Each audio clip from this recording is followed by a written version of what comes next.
Menteri BUMN Republik Indonesia Erick Thohir secara simbolis membagikan 800 paket sembako yang disiapkan Dewan Pembina Forum Komunikasi Pemuda Islam atau FKPI Sriwijaya Haji M. Thoyib Akcip atau Abah Thoyib.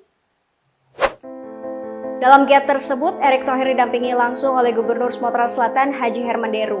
800 paket sembako tersebut diperuntukkan bagi warga yang bermukim di Kelurahan 15 Ulu, Kecamatan Jakabaring, Kota Palembang.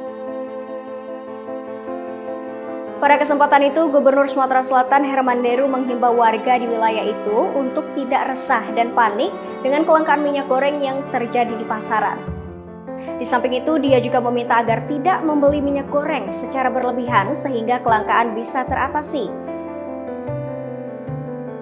Di kesempatan itu juga Deru mendoakan Abah Thoyib selaku penyelenggara agar terus diberikan kesehatan oleh Allah Subhanahu wa Ta'ala, karena diakui Deru Abah Thoyib yang selalu bersedia berbagi terutama untuk warga yang kurang mampu. Pembagitan paket sembako di kawasan 15 Ulu Palembang kali ini mendapatkan respon positif dari warga. Bahkan terlihat senyum bahagia dari raut wajah warga usai menerima paket sembako yang secara simbolis diserahkan oleh Gubernur Herman Deru dan Menteri BUMN tersebut.